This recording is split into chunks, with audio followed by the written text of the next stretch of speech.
지난주 본문에서 예수님은 안식일에 회당에서 가르치시고 축기를 행하셨는데 오늘 본문에서도 안식일이 계속되고 있습니다. 저녁이 될 때까지는 안식일이 끝나지 않습니다. 회당에서 가르치시고 축기를 행하신 예수님은 회당에서 나오셨습니다. 그리고는 곧 야고보와 요한과 함께 시몬과 안드레의 집에 들어가십니다. 이 집은 시몬과 안드레의 집이고 시몬의 장모까지 함께 사는 것으로 보입니다. 확대 가족이 모여 사는 큰 집이었을 겁니다. 예수님은 가버나움을 갈릴리 사역의 베이스 캠프로 삼으셨지만 가버나움에 예수님의 집은 없었습니다.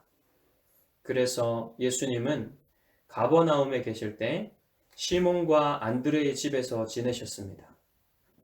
유대인들은 안식일에 회당에서 예배를 드린 후 정오쯤에 자기 집에서 안식일 오찬을 합니다. 회당에서 베푸신 주님의 말씀과 기적으로 이미 배가 불렀지만 맛있는 점심까지 먹으면 정말 좋을 것 같았습니다. 하지만 한 가지 문제가 생겼습니다. 집에 돌아와 보니 주님을 위해 안식일 오찬을 준비하기로 했던 시몬의 장모가 열병으로 일을 할 수 없는 겁니다. 시몬과 안드레가 많이 난처해졌을 겁니다. 30절에 보시면 사람들이 곧 그 여자에 대하여 예수께 여짜온대 라고 했습니다. 아마도 시몬 부부와 안드레가 예수님께 말씀드렸을 겁니다. 조금 전에 회당에서 귀신을 축출하시는 예수님의 능력을 본 시몬은 예수님이 열병도 치유해 주실 것이라고 믿었겠죠. 예수님은 시몬의 장모에게 다가가셔서 그녀의 손을 잡아 일으키십니다. 그러자 열병이 떠나가고 그녀가 예수님과 제자들에게도 음식을 내오고 하며 섬겼습니다. 시몬의 장모가 이토록 즉시 그들을 섬겼다는 것은 그녀의 열병이 완벽하게 물러갔다는 것을 뜻합니다. 하마터면 오찬 분위기가 엉망이 되고 제대로 된 식사를 못했을 수도 있지만 그날의 안식일 오찬은 기쁨으로 섬기는 시몬의 장모 때문에 더욱 즐거워졌습니다. 예수님은 시몬의 장모의 손을 잡아 일으키는 방법으로 병을 고쳐주셨습니다. 한마디 명령만으로도 치료할 수 있지만 직접 병자에게 손을 대심으로써 고통당하고 있는 병자에게 그분의 긍휼을 보여주십니다. 마가는 예수님이 시몬의 장모를 치유하신 사건의 이야기의 한 장면을 할애할 만큼 이 사건을 중요하게 보았습니다. 이 사건이 예수님이 어떤 분이신가를 드러내는 부분이 있기 때문입니다. 열병 하나 고쳐주신 지극히 개인적이고 가정사적인 내용에 포커스를 맞추는 것은 적절치 않아 보일 수도 있습니다. 성경은 한 문장, 아니 한 단어까지 매우 중요합니다. 예수님이 행하신 수많은 일들과 하신 말씀들과 그분의 성품에 관하여 다 쓰려면 이 세상의 모든 종이를 다 동원해도 담을 수가 없습니다. 그런데 열병 하나 고쳐주신 게 뭐 그리 대단하겠습니까? 하지만 예수님은 단지 매우 큰 일, 세계적인 일, 위대하게 보이는 일만을 하시기 위해 오신 분이 아님을 알아야 합니다. 예수님의 권위는 황제와 같이 위압적으로 행해지지 않고 평범한 사람들의 필요에 적절하게 반응하는 권위입니다. 부드럽고 겸손하며 인자와 긍휼이 많으신 친절하신 왕이십니다.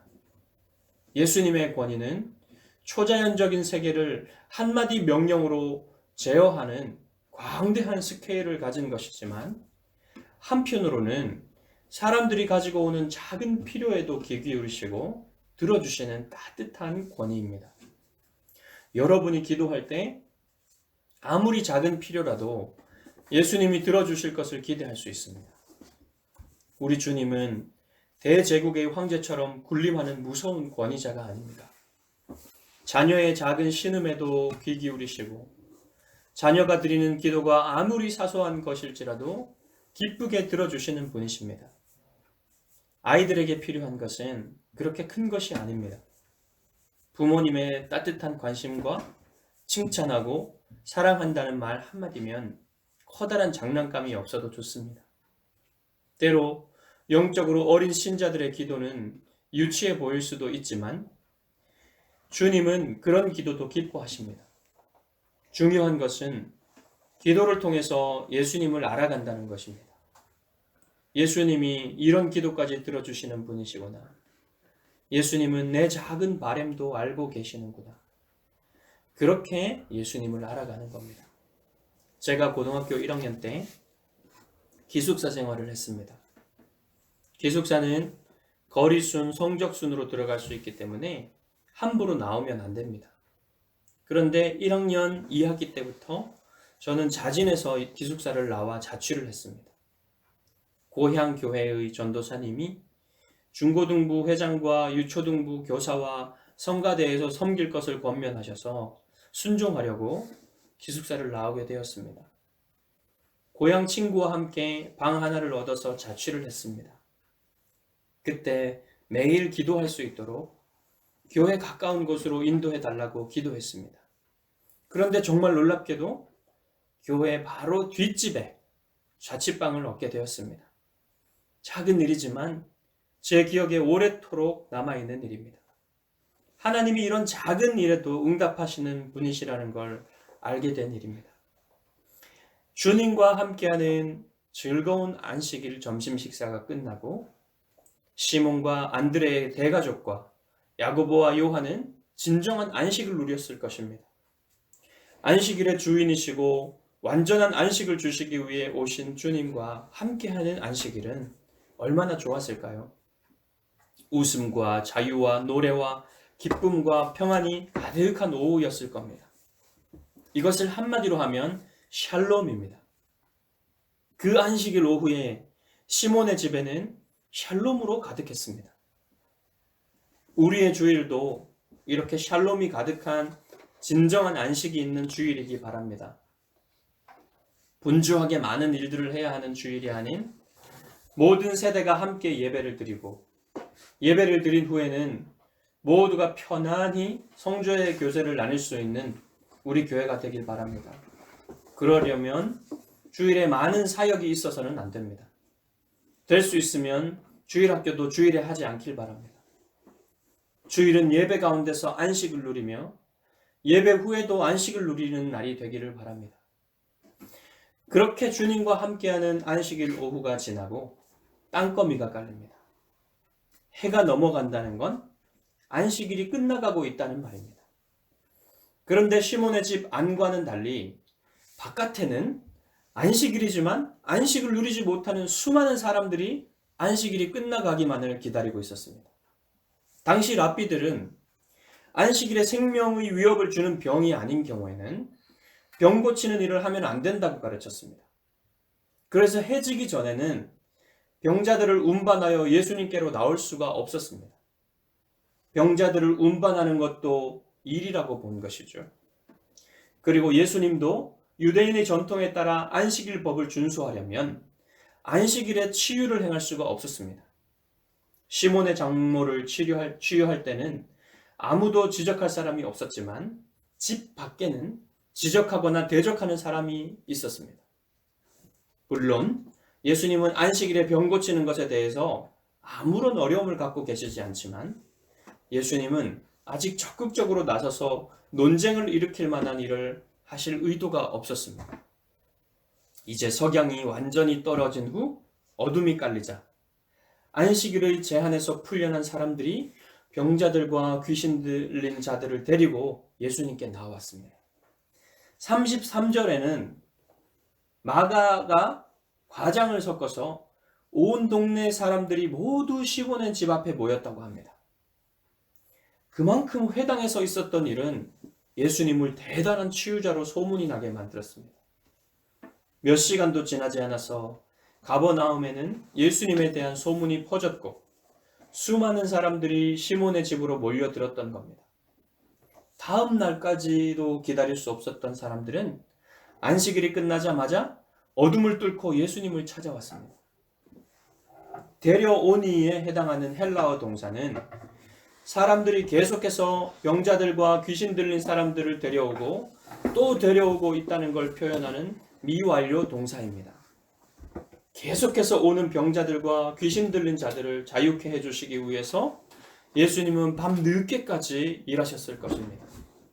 가버나움 성의 인구를 대략 10,000명으로 치면 병자들과 귀신 들린 자들이 100명 중에 1명이라고 치더라도 100명이 되죠. 한 명 한 명 만져주시며 병을 고쳐주시고 한 명 한 명 귀신 들린 자들을 자유케 해주셨을 것입니다. 한 명당 평균 5분만 잡아도 대략 8시간 반 정도가 필요합니다. 6시부터 시작해서 쉬지 않고 일하셨다 해도 새벽 2시 반이 됩니다. 요즘 시민들을 위해 경무에 시달리는 의료진들과 공무원들이 생각납니다. 이들의 봉사 때문에 대부분의 시민들이 재난 가운데서도 비교적 안전하고 편안한 일상을 살 수 있습니다. 확진자가 8,000명이 넘는 가운데도 사망자는 100명이 되지 않았습니다. 이제 완치자가 확진자보다 많아지는 단계에 돌입했습니다. 아직 안심할 수는 없지만 정부와 의료진들의 헌신적인 봉사에 큰 박수를 보냅니다.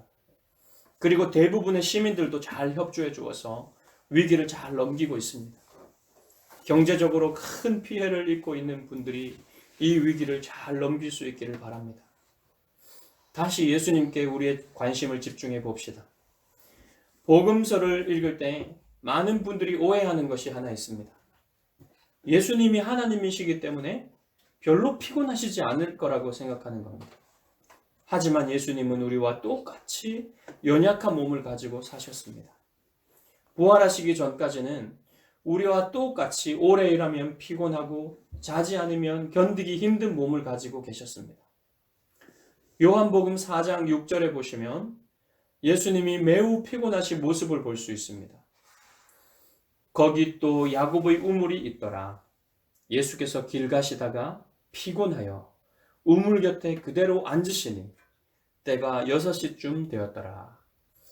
여기 길 가시다가 피곤하여 우물 곁에 그대로 앉으시니 라는 표현은 너무나 피곤하여 다리가 풀려서 털썩 주저앉으신 것을 말합니다. 예수님도 우리와 똑같이 경무에 시달리면 피곤해질 수밖에 없는 몸을 가지고 계셨다는 걸 늘 염두에 두고 복음서를 읽어야 합니다. 이날 밤 늦게까지 일하시고 주님은 매우 피곤하여 잠드셨을 것입니다. 누우신 지 1분도 안 돼서 코를 골며 주무시지 않았을까요? 그런데 35절에 보면 주님이 일찍 일어나 기도하러 나가셨다는 걸 알 수 있습니다. 새벽 아직도 밝기 전에 예수께서 일어나 나가 한적한 곳으로 가사 거기서 기도하시더니 경무에 시달린 몸에 서너 시간밖에 주무시지 못하셨습니다. 주님은 왜 그토록 피곤한 몸을 일으키셔서 기도하셨을까요? 예수님은 지금 가버나움에서 매우 큰 인기를 얻으셨습니다. 그곳에서 며칠만이라도 더 사역하신다면 큰 열매를 얻을 수도 있었을 것입니다. 제자들과 사람들은 예수님이 가버나움에 더 머물면서 사람들을 고통에서 풀어주시기를 원하고 있었습니다. 37절에 모든 사람이 주를 찾고 있다고 말하는 제자들에게서 사람들의 마음을 읽을 수가 있습니다. 하지만 주님은 아버지 하나님과 기도 가운데 교제하시면서 하나님의 뜻을 분명히 아셨습니다. 그래서 예수님은 가버나움을 떠나고자 하셨습니다. 이제 가버나움에만 머물지 않으시고 가버나움 주변에 가버나움보다 작은 마을들로 가셔서 전도하려 하십니다. 예수님은 내가 바로 이 일을 위해서 왔다고 말씀하셨습니다. 다시 말하면 하나님 나라의 복음을 전하기 위해서 주님이 오셨다는 말입니다. 예수님의 계획과 군중들의 생각에는 큰 차이가 있습니다. 심지어 제자들도 예수님과 다른 생각을 합니다. 제자들은 예수님이 얻으신 인기를 가버나움에서 더욱 확장하고 강화해서 더 큰 성공을 위한 기반으로 삼으려 했지만 예수님은 그런 추구를 받아들이지 않으십니다. 예수님에게는 사람들이 추구하는 방향과 다른 방향이 있습니다. 예수님 자신의 인기나 성공을 추구하지 않으십니다. 예수님은 하나님 나라를 더 넓게 선포하시고 하나님의 통치가 어떻게 더 효과적으로 이루어지게 할 것인가에 초점을 맞추십니다. 사람들은 그런 예수님의 사명과는 반대 방향으로 예수님을 끌어당기려 하죠. 오늘날도 전혀 다르지 않습니다. 그래서 예수님은 기도하셨습니다. 예수님은 사람들의 뜻이 아니라 아버지 하나님의 뜻을 구하기 위해 기도하셨습니다. 여기서 우리의 기도 생활을 돌아볼 필요가 있습니다. 예수님의 기도는 사람들의 뜻이 아닌 하나님의 뜻을 구하는 기도입니다. 이는 예수님이 가르치신 기도에도 분명히 나타납니다. 예수님은 하나님의 영광과 하나님의 나라와 하나님의 뜻을 먼저 구하라고 가르치셨습니다. 하늘에 계신 우리 아버지여, 이름이 거룩히 여김을 받으시오며 나라가 임하시오며 뜻이 하늘에서 이룬 것 같이 땅에서도 이루어지이다. 하지만 우리의 기도는 많은 경우에 자기중심적입니다. 자기를 부인하고 하나님의 뜻을 구하기보다는 어찌하든 자신의 뜻과 자신의 행복이 우선입니다. 나의 행복을 위해서는 다른 사람은 불행하게 되더라도 상관이 없고 나의 성공을 위해서는 다른 사람이 실패해도 좋다는 태도를 버리지 않습니다. 기도 응답을 받았다고 자랑하는 사람들이 말하는 내용들을 들어보면 많은 경우 자기 자신과 가정의 행복의 범위를 벗어나지 못하는 걸 알 수 있습니다. 하나님의 율법은 하나님 사랑과 이웃 사랑의 법입니다.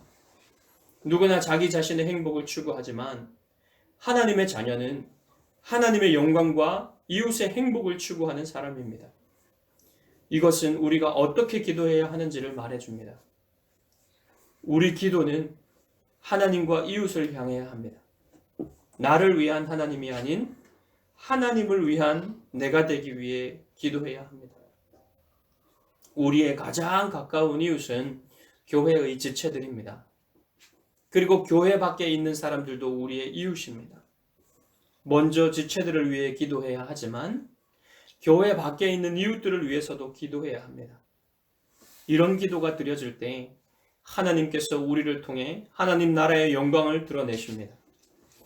우리의 기도는 우리의 삶과 하나로 연결되어 있습니다. 기도는 삶이고 삶은 기도입니다. 진실한 기도는 진실한 삶을 만들고 진실한 삶은 진실한 기도를 만듭니다. 기도는 진실한데 삶은 거짓될 수 없습니다. 삶은 거짓두성이인데 기도는 진실될 수 없습니다. 단지 진실한 기도를 하는 것처럼 보일 수는 있습니다.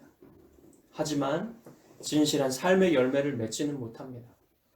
하나님의 뜻을 구하는 기도는 하나님의 뜻을 구하는 삶으로 열매 맺습니다.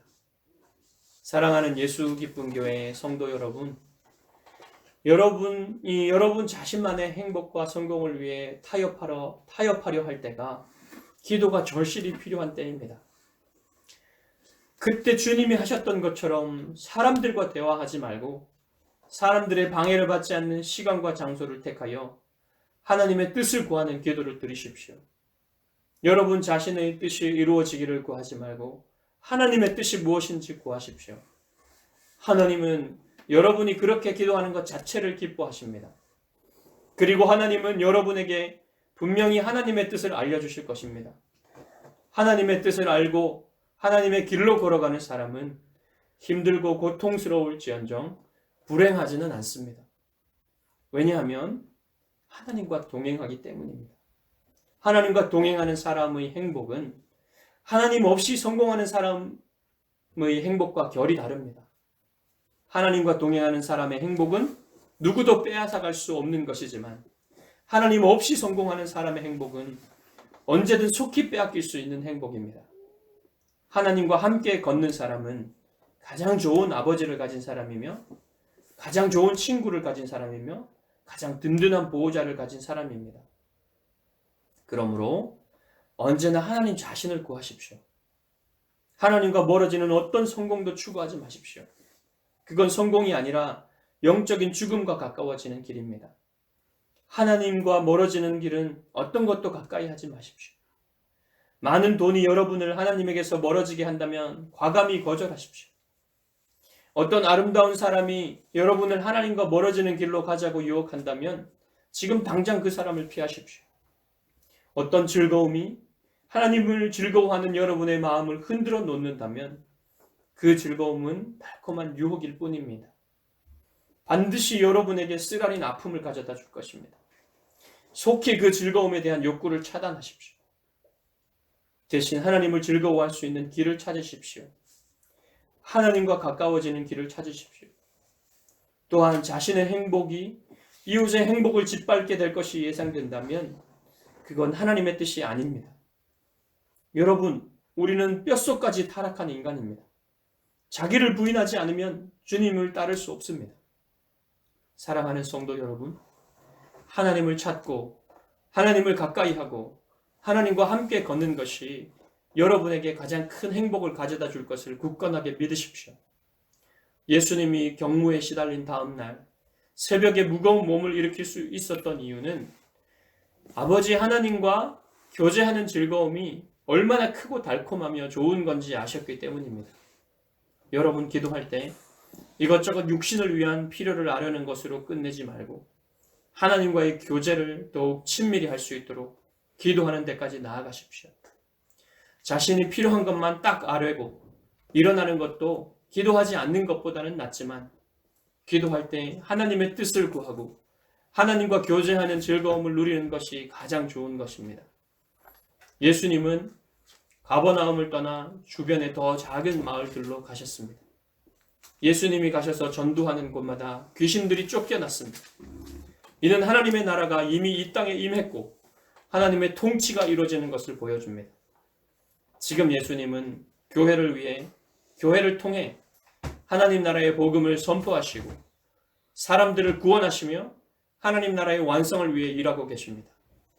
예수 그리스도의 제자 공동체인 우리 교회를 통해 하나님의 이름이 거룩하게 여김 받으시고 하나님의 나라와 뜻이 이 땅에 이루어지도록 간절히 기도하시기를 바랍니다. 기도하는 여러분을 통해 하나님의 뜻이 이루어지기를 예수 그리스도의 이름으로 축원합니다.